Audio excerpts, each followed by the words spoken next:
Hola, buen día. One of my followers, after the video I did about health, asked me to talk about which vitamins I take.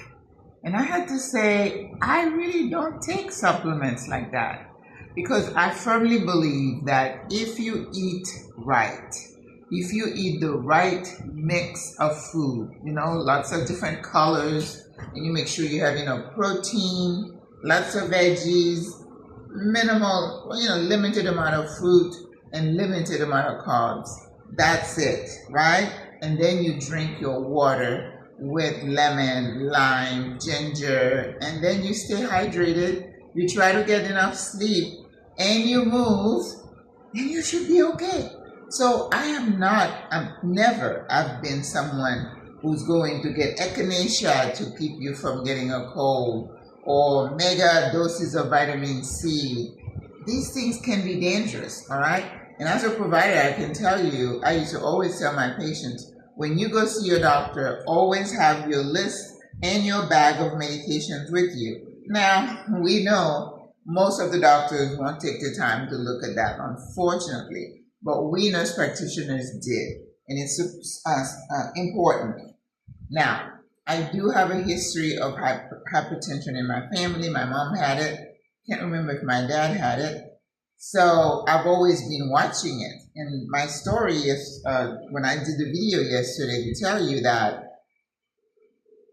my lifestyle and my eating habits were keeping my blood pressure on, it was never high, but it's like in the 140s over 94 or whatever. That's not good. And I remember like it was yesterday when I had my first child. My pressure was like 120 something in like high 80s. So I've always tended to have like a higher diastolic, which talks about the stiffness of the heart muscle, right? So I'm always watching it. But one of the reasons that I came back from South Africa is because I could not get my pressure under control. Whether it was the lifestyle, the food, I just couldn't do it. So I had to make a decision to say, this is not good, right? If I don't do something, I'm going to have a stroke here. So I decided to leave. God gave me the opportunity, and I'm like, I'm taking it. I'm out of here, right? So in terms of supplement, you know how I eat. In my story, I told you how I ended up losing 40 pounds after I went on a full-blown whole food plant-based. So I was just doing, the chickpeas and the veggies and the veggie balls, the veggie burgers and all that. And my system was so shocked, and it was like, oh, okay. And then I lost the weight. But in terms of supplement, when you are on a whole food plant-based meal plan or lifestyle, I don't ever like to use the word diet, right? You have to make sure if you're not taking enough protein that you supplement that, right? Because animal meat is still the best source of protein. Of course, I know the vegans are going to come and say, well, no, you can get this with that. But, I feel like veganism makes you spend a lot more money where you could find natural stuff, right? So chickpeas is touted as being high in protein. Tofu, I told you I do not like tofu. It's kind of tasteless to me. I found that green peas, you could do a search. Ask ChatGPT to tell you which vegetables are high in protein, and they do have some, all right? But because if you're a full-blown whole food plant-based, you really need to be sure because, a lot of the protein stuff is absorbed in your gut, right? So when you don't take meat, you're losing some of that. So most vegans, and even myself, we went and got some vitamin B12 because if you don't eat the meat, you don't get, that's what I meant. The vitamin B12 is absorbed. So I usually, I bought this, so I would take vitamin B12. And usually if it's on a day that I do not have any protein, right? If I'm just having salads and nuts and I'm like, oh, I don't think I have any protein, then I'll have a B12. But let me tell you this, 2 years ago, and I haven't had labs for a couple of years. I'm going this year. But when I did some lab work, I just went into a lab here in Panama and I said, I want this, this, this, this. And there was like a little discrepancy with my white blood cells, and my platelets were fine, but I was like, oh, this is weird. I don't have any issues. So I did some research and I found out it's related to maybe having inadequate protein intake. So I needed to add folate. So I went and bought folate because I remember when I was in practice, if you did B12, you added folate. Kind of just like calcium and vitamin D, maybe. So when I don't eat meat or I don't have any protein, I'll take one just to make sure my vitamin B12 is not out of whack, because that's going to cause you a problem too if you're deficient. Now, I do have, there's a sister who was coming here and I said, can you buy me some calcium with D? Sis, if we have a risk of osteoporosis of weak bones when we go through menopause, because we lose the protective effect of estrogen, which is low as we get older.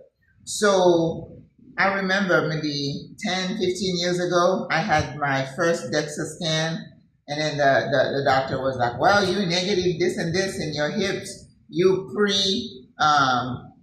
osteopenia. Osteopenia is kind of precursor to osteoporosis, and he's like writing a prescription for me for Fosamax. I'm like, okay, let me go look it up.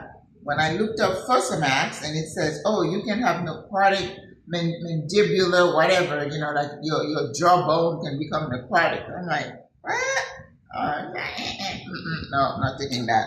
So I've never taken the Fosamax. That's the one we take once a week, I think. And I said, you know what? I'm going to walk. I'm going to do my strengthening exercises, and I'm going to take my calcium. But in my family, I'm from the Caribbean, I don't know anybody who had osteoporosis because we ate beans almost every day, right? So I eat a decent amount of beans, but I think I said that if I take too much, it just does something with my tummy. So as I get older, I'm listening to my body, right? If you eat and then you have a lot of noise and you're expelling things, that's not pleasant. So you're going to have to kind of adjust. So calcium is best, absorbed in the bones with the vitamin D when you're younger, right? But even though I'm older, I'm still going to take my calcium. So I take a calcium, and again, that's me. I am not very compliant with taking medication. Thank goodness I don't have to take, like I have my patients who take like 6, 8, 3 times a day, 3 pills, and I'm like, oh, I'd be bad. So I do have a 1,200 milligram of calcium pill here with 25 microgram of vitamin D. You need vitamin D when you take calcium. They go hand in hand. And I told the sister, this sister, Lisa, thank you so much. They're so good to me. I said, get the highest amount of calcium. So 1,200, that's a lot of calcium, right? So I wish I could tell you I take it once a day, but I don't. So this is a 1,200 with 25 mics of vitamin D. But I also have D3 separately. So let's say, I always tell you, go out there in the sun and get your vitamin D. It's better absorbed through your skin when you're in the sun, not for 15 minutes, 5-10 minutes max, and then cover yourself. If it's rainy season, the sun has not come out, sometimes I can just sit on the patio and get my vitamin D. But if I don't have a way of getting it, I'll take a D3. This is 50 microgram. All right? I'll take one. And they're like gel-like, and I always have to cool.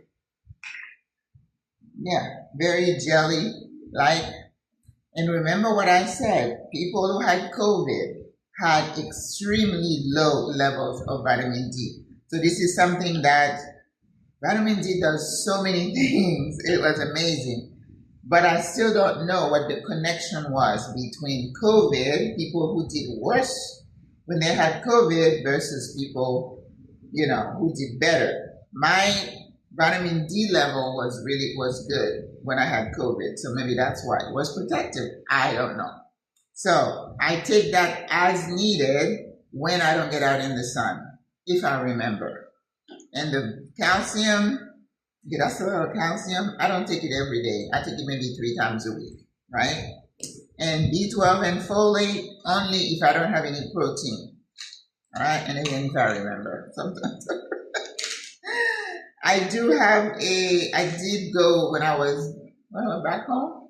I did one of those. This is a Walmart brand. One daily women's vitamin.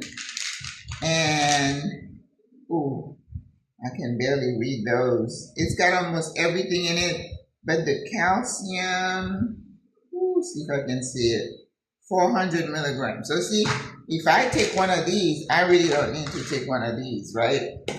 So, and that's the thing with vitamins. Sometimes you are really doing double duty, and you don't need to do that. If you eat healthy, you have very little need for these, right? So in here, like vitamin K and some of these things, you might need it. But if you're eating green leafy vegetables, you're good. This is another D3. And sometime when it's very, in the rainy season here in Panama, that's when people have all kinds of things like the flu, because, bugs like heat and wetness, right? If it's wet and it's raining all the time, you might get it. So I do have some vitamin C. I had bought some. I haven't had a cold in a couple of years, but I think I had a cold one time, and I went to get a cough medicine, and I took some vitamin C. So once in a while, I'll take one of these. It's only 500. It's not mega, just to provide some protection, from colds and flu and stuff like that. And I haven't had my flu shot this year. They give them all around the city. I just need to find one and get it. So that's all I take. No echinacea, no things that I can't pronounce. I don't, sis. It's very simple. Eat well, drink, stay hydrated, sleep, try to manage your stress, right? So I don't have to worry. And I showed you my cupboard, my kitchen. There are no surprises here. And I eat like that every day. So don't think that I'm just showing it off.